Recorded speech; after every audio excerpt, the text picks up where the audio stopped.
Hello friends, स्वागत करता हूं आप सभी का आपके अपने यूट्यूब चैनल पर। साथियों, आज की इस वीडियो के माध्यम से हम लोग वेरी मोस्ट इम्पॉर्टेंट जो जीके जीएस की एक सीरीज़ चल रही है उसको कंटिन्यू करने का प्रयास करेंगे। और हम सभी का प्रयास रहता है कि नित्य नए क्वेश्चन आपको देखने को मिले और एक अच्छे लेवल के क्वेश्चन आपको देखने को मिले। तो उसी श्रृंखला को हम लोग आज भी कंटिन्यू करेंगे। माँ भगवती का आशीर्वाद हम सभी पर बना रहे। तो आइए देखते हैं आज का अपना पहला शानदार सा क्वेश्चन क्या कह रहा है। आपकी स्क्रीन पर पहला आज का क्वेश्चन है। क्वेश्चन आपका कह रहा है कि जमींदार दर्पण नाटक के लेखक कौन है। ऑप्शन नंबर पहला कह रहा दीन बंधु मित्र, ऑप्शन नंबर दूसरा कह रहा मुशर्रफ हुसैन, ऑप्शन नंबर तीसरा कह रहा आपका भारतेंदु हरिश्चंद्र, या ऑप्शन नंबर चौथा कह रहा इनमें से कोई नहीं। तो जमींदार दर्पण नाटक के लेखक कौन है, यह आपको बताना है। एक नया क्वेश्चन आज आपको इस वीडियो के माध्यम से देखने को मिल रहा है। तो देखिए, अगर इसके ऑप्शन की बात करें तो इसका ऑप्शन पहला करा दीन बंधु मित्र, और दीन बंधु मित्र जी ने जो एक नाटक लिखा है उसका नाम था नील दर्पण। क्या नाटक था भैया, क्या नाम था उस नाटक का? तो उस नाटक का जो नाम था वह था नील दर्पण। क्या नाम था? नील दर्पण नाम था, जो दीन बंधु मित्र जी द्वारा लिखा गया था। नील दर्पण नाटक लिखा गया था। और यह आपका जो नील विद्रोह हुआ था 1859-60 के दरमियान, उस समय में आपका लिखा गया नाटक था दीन बंधु मित्र जी के द्वारा नील दर्पण।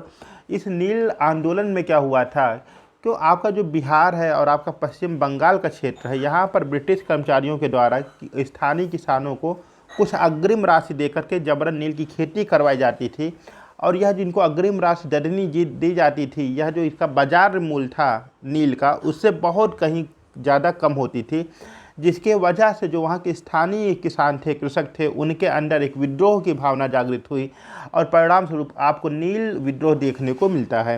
तो नील दर्पण आपका जो है दीन बंधु मित्र द्वारा लिखा गया था। जबकि यहाँ बात करें जमींदार दर्पण, तो जमींदार दर्पण जो आपका लिखा गया था, यह ऑप्शन नंबर दूसरा हो जाएगा आपका मुशर्रफ हुसैन। किसके द्वारा? मुशर्रफ हुसैन के द्वारा लिखा जाता है जमींदार दर्पण। और जमींदार दर्पण ये जो आपका लिखा गया था, यह किस आंदोलन से प्रभावित हुआ था, किस आंदोलन के ऊपर यह पुस्तक नाटक आपका लिखा गया था? तो याद रखिएगा, पावना विद्रोह। कौन सा पावना विद्रोह हुआ था आपका 1873 से 76 के बीच। उसी दरमियान ये पुस्तक लिखी गई थी, उसी घटनाओं का वर्णन करते हुए यह पुस्तक आपकी लिखी गई थी। तो जमींदार दर्पण जो है मुशर्रफ हुसैन जी की पुस्तक है, नाटक का नाम है। जबकि अगर दीन बंधु जी की बात किया जाए तो नील दर्पण नाटक देखने को मिलता है। ओके, चलते हैं अपने आज के नेक्स्ट क्वेश्चन पर। और नेक्स्ट क्वेश्चन क्या कह रहा है आज का? कह रहा किस आंदोलन में वल्लभ भाई को सरदार की उपाधि मिली थी। ऑप्शन नंबर पहला करा चंपारण आंदोलन, ऑप्शन नंबर दूसरा करा बारदोली, ऑप्शन नंबर तीसरा करा एका आंदोलन, या ऑप्शन नंबर चौथा करा आपका खेड़ा आंदोलन। तो निम्नलिखित में से वह कौन सा आंदोलन है जब सरदार वल्लभ भाई पटेल जी को सरदार की उपाधि प्रदान की गई थी? तो अगर हम लोग बात करें, इसके ऑप्शन की बात करें, तो इसमें जो आपका करेक्ट आंसर बनने वाला है वह बन जाएगा आपका बारदोली। कौन सा? बारदोली बन जाएगा आपका। बारदोली आंदोलन के दौरान वल्लभ भाई पटेल जी को सरदार की उपाधि दी जाती है। और बारदोली आंदोलन होता है आपका 1928 में। कब होता है? 1928 में होता है आपका बारदोली आंदोलन। हुआ ये था कि गुजरात का एक जगह है बारदोली, वहाँ पड़ गया सूखा। तो इसमें जो है लगान कम करने के लिए यह आंदोलन चलाया गया था। और इसमें जो है वल्लभ भाई पटेल जी ने एक बहुत अच्छी लीडरशिप प्रदान की थी इस आंदोलन को। तो इससे प्रभावित होकर इनके अंदर एक बेहतरीन लीडरशिप की क्षमता को देखते हुए वहाँ की जो महिलाएं थीं, बारदोली की महिलाएं थीं, उन लोगों ने यह उपाधि वल्लभ भाई पटेल जी को दी थी। और महात्मा गांधी जी ने इसकी घोषणा की थी। तो किस आंदोलन में वल्लभ भाई पटेल जी को सरदार की उपाधि मिली थी? वह मिली थी आपकी बारदोली आंदोलन में, जो कि आपका 1928 में देखने को मिलता है गुजरात के बारदोली ज़िले में। यहीं से एक क्वेश्चन और याद रखिएगा, वेरी मोस्ट इम्पॉर्टेंट क्वेश्चन है आपका, कि किस आंदोलन में वल्लभ भाई पटेल जी ने कर मत दो का नारा दिया था? कौन सा नारा दिया था? कर मत दो। उन्होंने किसानों को मना कर दिया था कि आप लोग किसी प्रकार का टैक्स ब्रिटिश सरकार को ना दें। तो यह जो होता है, यह आपका खेड़ा आंदोलन के दौरान दिया जाने वाला नारा होता है। 1918 में सरदार वल्लभ भाई पटेल जी देते हैं कर मत दो का नारा। ठीक है, चलते हम लोग अपने आज के नेक्स्ट क्वेश्चन पर। और नेक्स्ट क्वेश्चन क्या कह रहा है? आपकी प्यारी प्यारी नज़रों के सामने कह रहा, भारतीय राष्ट्रीय कांग्रेस के पहले यूरोपीय अध्यक्ष कौन बने थे, यह आपको बताना है। क्वेश्चन आपका, भारतीय राष्ट्रीय कांग्रेस का प्रथम निर्वाचित यूरोपीय अध्यक्ष कौन था? ऑप्शन नंबर पहला करा ए ओ ह्यूम, ऑप्शन नंबर दूसरा करा जॉर्ज यूले, ऑप्शन नंबर तीसरा करा एनी बेसेंट, या ऑप्शन नंबर चौथा करा अल्फ्रेड वेब। तो आपको बताना जो भारतीय राष्ट्रीय कांग्रेस थी इसके जो प्रथम यूरोपीय अध्यक्ष बने थे उनका क्या नाम था? तो अगर बात किया जाए भैया ए ओ ह्यूम साहब की, किसकी? ए ओ ह्यूम साहब की बात किया जाए तो भारतीय राष्ट्रीय कांग्रेस की स्थापना करवाने में इनकी महती भूमिका रही, एक अहम योगदान रहा ए ओ ह्यूम साहब का। और यह पेशे से एक पक्षी वैज्ञानिक थे, और अगर इनकी बात किया जाए तो ये जो है उसके सचिव बनते हैं, सेक्रेटरी बनते हैं भारतीय राष्ट्रीय कांग्रेस के। अगर एनी बेसेंट जी की बात किया जाए, किसकी? एनी बेसेंट जी की बात किया जाए तो एनी बेसेंट जी 1917 के कोलकाता अधिवेशन में अध्यक्ष बनी, और भारतीय राष्ट्रीय कांग्रेस की प्रथम महिला अध्यक्ष के रूप में जानी जाती हैं। कौन? एनी बेसेंट जी 1917 के अंतर्गत देखने को मिलती हैं। अब वहीं अगर अल्फ्रेड वेब की बात करें तो अल्फ्रेड वेब 1894 के मद्रास अधिवेशन की अध्यक्षता करते हैं। जबकि पूछ रहा कि पहले यूरोपीय अध्यक्ष कौन बने थे भारतीय राष्ट्रीय कांग्रेस के, तो उनका नाम जॉर्ज यूले के रूप में देखने को मिलता है। किस रूप में भैया? जॉर्ज यूले के रूप में देखने को मिलता है। और यह अधिवेशन होता है आपका इलाहाबाद अधिवेशन, और सन होता है आपका 1888। कब का सन होता है? 1888 का सन होता है इलाहाबाद अधिवेशन, और इसकी अध्यक्षता करते हैं जॉर्ज यूले, जो कि भारतीय राष्ट्रीय कांग्रेस के अध्यक्षता करने वाले प्रथम यूरोपीय व्यक्ति होते हैं। अच्छा, यहीं से क्वेश्चन एक यह भी तो बन सकता है कि भारतीय राष्ट्रीय कांग्रेस की अध्यक्ष बनने वाली पहली महिला कौन थी? पहली भारतीय महिला कौन थी? देखिए, पहली महिला अध्यक्ष बनी एनी बेसेंट जी। अगर यही क्वेश्चन ये कर दे कि पहली भारतीय महिला अध्यक्ष कौन बनी, शब्दों पर ध्यान दीजिएगा, पहली भारतीय महिला अध्यक्ष कौन बनी, तो उनका नाम हो जाता है सरोजिनी नायडू, कानपुर अधिवेशन। ठीक है, चलते हैं आगे हम लोग अपने आज के नेक्स्ट क्वेश्चन पर। और नेक्स्ट क्वेश्चन क्या कह रहा है? कह रहा रजिया सुल्तान किसकी पुत्री थी? ऑप्शन नंबर पहला कह रहा कुतुबुद्दीन ऐबक, ऑप्शन नंबर दूसरा कह रहा बलबन, ऑप्शन नंबर तीसरा कह रहा इल्तुतमिश, या ऑप्शन नंबर चौथा कह रहा है रुकनुद्दीन। तो रजिया सुल्ताना किसकी बेटी थी यह आपको बताना है। मध्यकालीन भारत का एक शानदार सा क्वेश्चन आपके दिल्ली सल्तनत के अंतर्गत से पूछा गया है, और बहुत ही बेहतरीन क्वेश्चन है आपका कि रजिया सुल्तान, हम सभी जानते हैं कि जो दिल्ली सल्तनत था उसमें पहली महिला शासिका बनने वाली जो महिला थी उसका नाम होता है रजिया सुल्ताना। और रजिया सुल्ताना किसकी पुत्री थी, इसके पिताजी का क्या नाम था, यह आपको बताना है। तो देखिए, अगर इसके पिता की बात करें तो इसके पिता का नाम हो जाता है इल्तुतमिश। क्या नाम हो जाता है? इल्तुतमिश की बेटी थी कौन? रजिया सुल्ताना। इल्तुतमिश चाहता था कि इसकी मृत्यु के बाद रजिया सुल्ताना शासकिया बने, लेकिन हुआ क्या कि इसका एक पुत्र था रुकनुद्दीन, और इसकी पत्नी का नाम था शाह तुर्कान।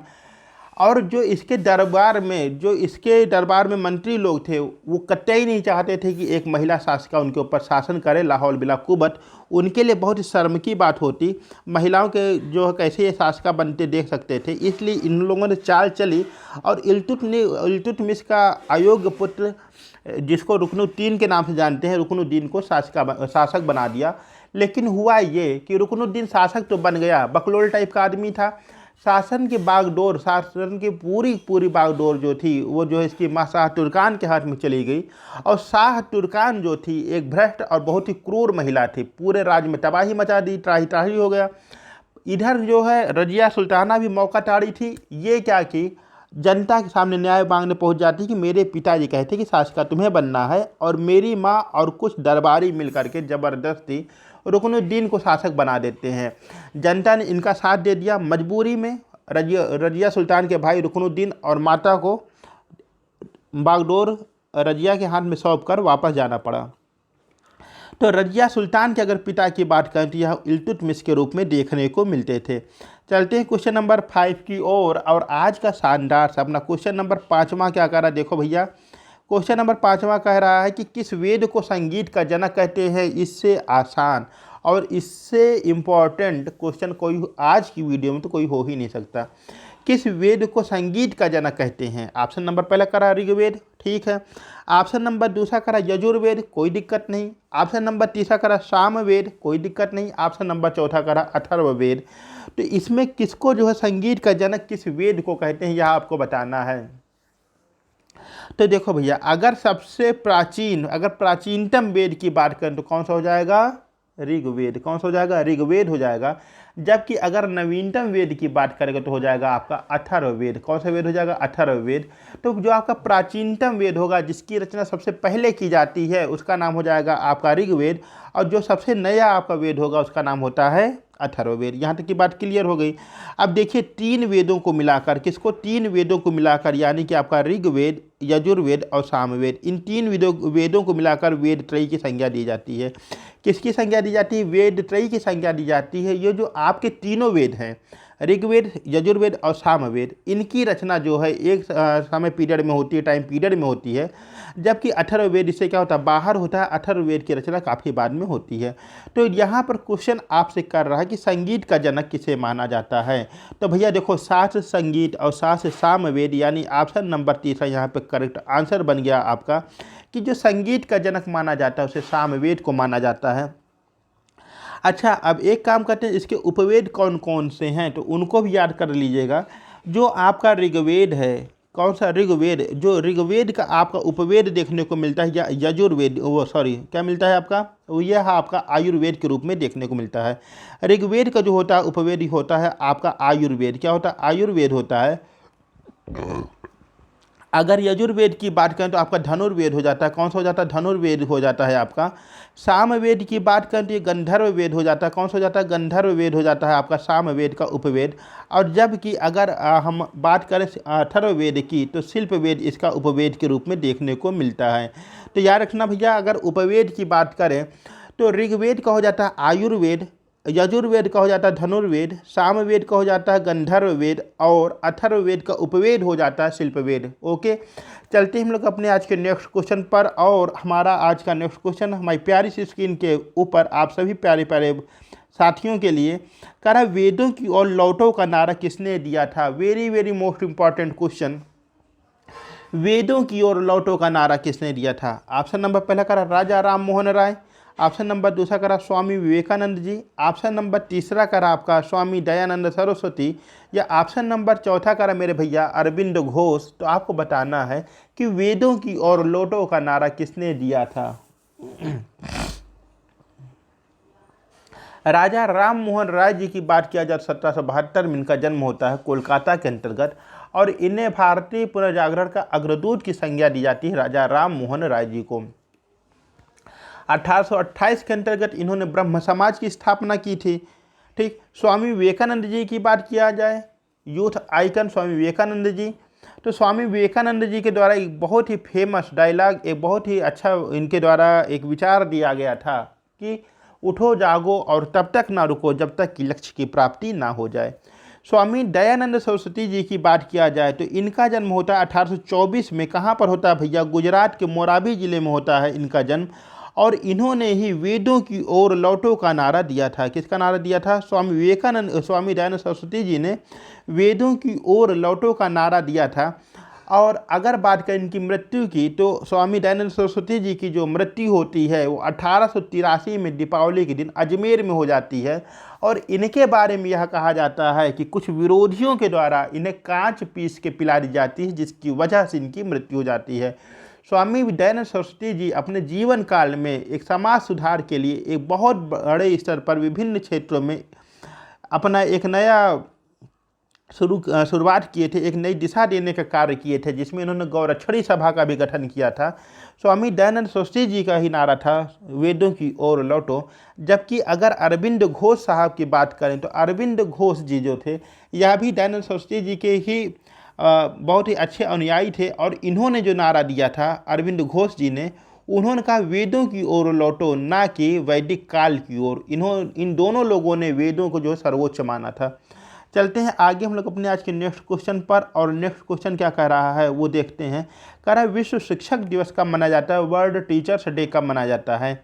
ऑप्शन नंबर पहला कह रहा है 5 सितंबर, ऑप्शन नंबर दूसरा कह रहा 5 अक्टूबर, ऑप्शन नंबर तीसरा कह रहा 13 फरवरी, या ऑप्शन नंबर चौथा कह रहा 8 मार्च। तो देखो भैया, विश्व शिक्षक दिवस कब मनाया जाता है यह आपको बताना है। बहुत ही इंपॉर्टेंट क्वेश्चन यह भी आपका। तो देखो 5 सितंबर को क्या होता है? 5 सितंबर को हम लोग राष्ट्रीय शिक्षक दिवस के रूप में मनाते हैं। किसकी याद में? डॉक्टर सर्वपल्ली राधाकृष्णन जी की याद में हम लोग मनाते हैं 5 सितंबर को राष्ट्रीय शिक्षक दिवस। अगर 13 फरवरी की बात करें तो 13 फरवरी को एक महान भारत के स्वतंत्रता संग्राम सेनानी महिला का जन्म होता है, जिनको कहते हैं सरोजिनी नायडू जी। तो सरोजिनी नायडू जी का जन्म होता है 13 फरवरी को, और इस तारीख को राष्ट्रीय महिला दिवस के रूप में मनाया जाता है। राष्ट्रीय महिला दिवस मनाया जाता है आपका 13 फरवरी को, जबकि अंतर्राष्ट्रीय महिला दिवस की बात करें तो यह आपका 8 मार्च को मनाया जाता है। अब विश्व शिक्षक दिवस की बात करें तो विश्व शिक्षक दिवस आपका मनाया जाता है, ऑप्शन नंबर दूसरा हमारा करेक्ट जवाब हो जाएगा, यानी कि 5 अक्टूबर को विश्व शिक्षक दिवस प्रतिवर्ष मनाया जाता है। इसके द्वारा संयुक्त राष्ट्र की एक सभा का गठन किया गया और उसमें कहा गया था कि विश्व शिक्षक दिवस को जो है हम लोग 5 अक्टूबर को मनाएंगे।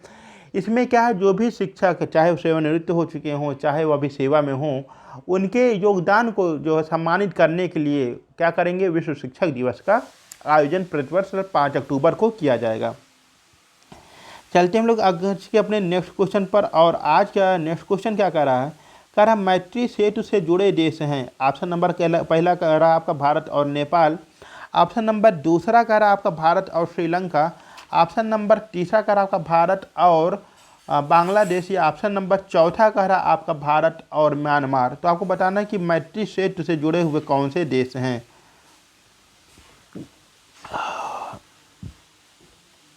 तो अगर इसके सही जवाब की बात करें तो ऑप्शन नंबर तीसरा इसका सही जवाब बन जाएगा, भारत और बांग्लादेश। कौन सा, भारत और बांग्लादेश के बीच में जो है आपका मैत्री सेतु पुल एक है, और यह किस नदी पर है, तो यह आपका फेनी नदी के ऊपर बनाया गया है। किस नदी पर, फेनी नदी पर देखने को मिलता है। कौन सा आपका मैत्री सेतु पुल,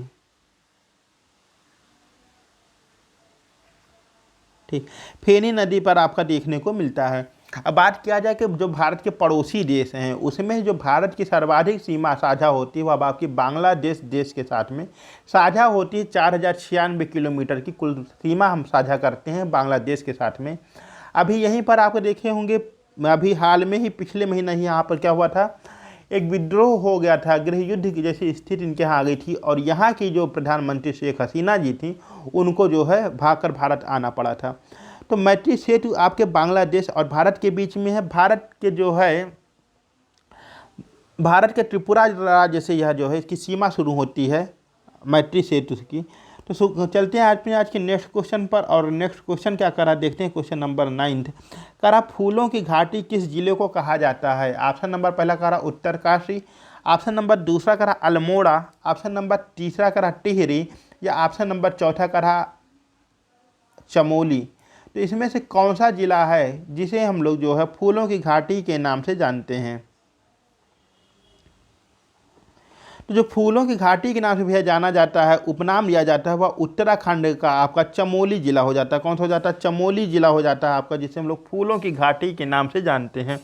चलते हैं आगे क्वेश्चन नंबर 10 पर। और क्वेश्चन नंबर 10 हमारा क्या कह रहा है, कह रहा नाबार्ड का मुख्यालय कहाँ है।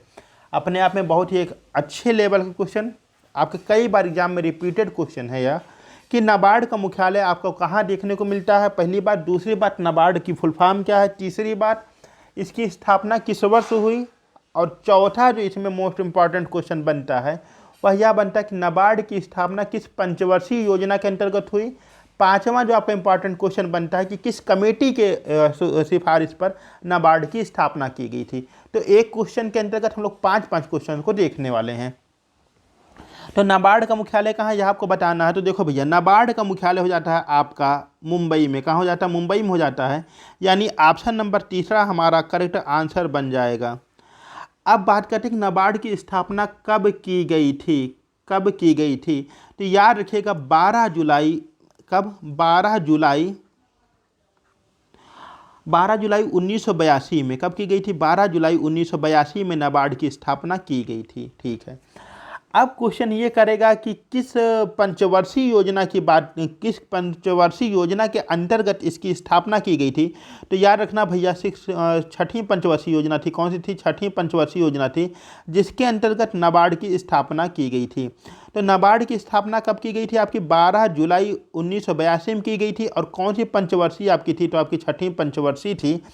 और क्वेश्चन अगर कहीं आपका भूले बिसरे ये पूछ दे कि किस कमेटी के सुझाव के आधार पर आपकी नाबार्ड की स्थापना की गई थी, तो याद रखिएगा बी शिवरामन समिति थी। कौन सी समिति थी आपकी?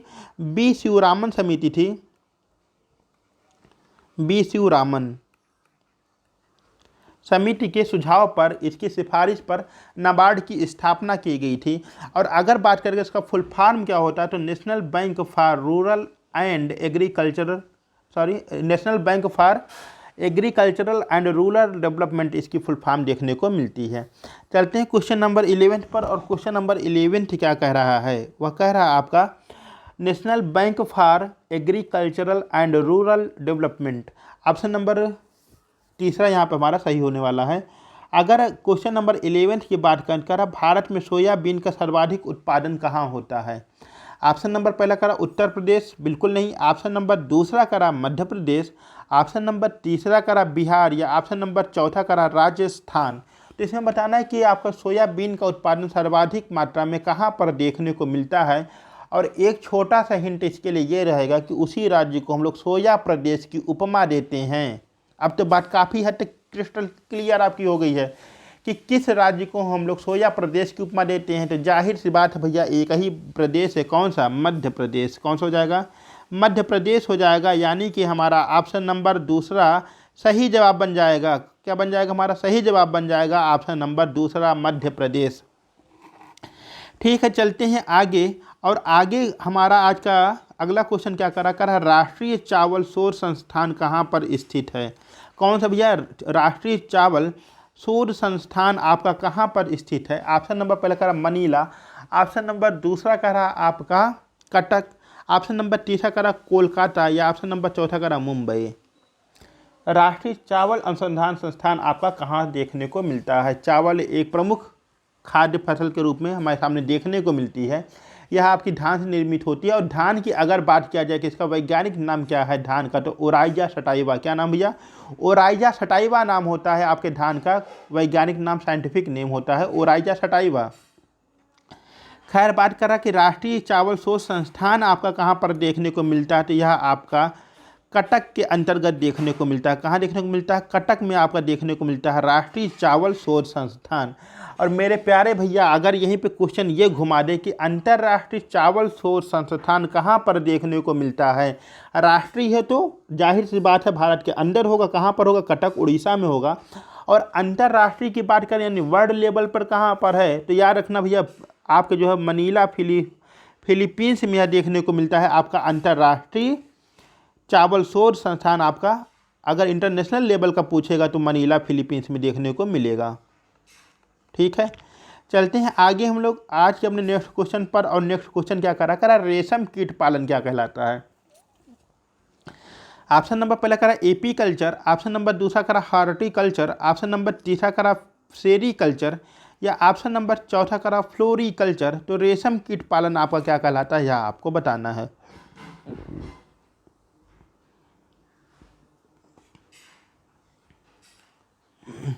एपीकल्चर के अंतर्गत आपके मधुमक्खी पालन हो जाएगा। ठीक है, शहद आदि का उत्पादन हो जाएगा।